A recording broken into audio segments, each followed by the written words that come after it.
আলাইকুম সুধী দর্শক মণ্ডলী, আপনারা দেখতে পাচ্ছেন ছোট পরিসরে শাকসবজির ক্ষেত। আমি বিভিন্ন কৃষি ব্যাগ, তারপরে হচ্ছে পানির ঝাড়, টব, এগুলোর মধ্যে আমি চাষ করেছি কিছু শাকসবজি, বীজ বপন করেছিলাম। ইনশাল্লাহ আল্লাহর অশেষ মেহেরবানিতে আমার কিছু গাছ হয়েছে। অ্যালোভেরা গাছ লাগিয়েছিলাম, সেটাও হয়েছে। পুঁইশাক গাছ মাশাল্লাহ একটি গাছ অনেক ভালো হয়েছে, অনেক বড় বড় পাতা হয়েছে দর্শক। পাতাগুলো মাশাল্লাহ আলহামদুলিল্লাহ অনেক বড় হয়েছে, দেখতেও খুব সুন্দর।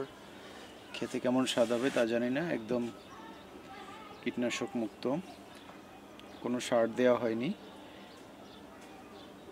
খুব ছোট জায়গা, একটি টাঙ্কির পাশে একটু খালি জায়গা পেয়েছিলাম, সেখানেই কয়েকটি ঝাড়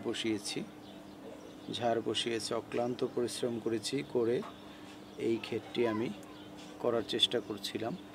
ইনশাল্লাহ আল্লাহ রব্বুল আলামিনের অশেষ মেহেরবানিতে আমার ক্ষেতটি কিছুটা হলেও শাকসবজি করতে পেরে আমি আনন্দিত। আপনারা দোয়া করবেন, আপনারাও বাড়ির আশপাশে শাকসবজি চাষ করবেন।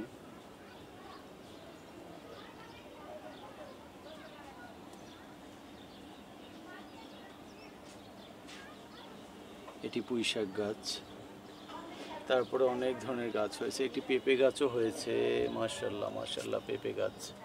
এটা একটা পেঁপে গাছ মাশাল্লাহ আলহামদুলিল্লাহ।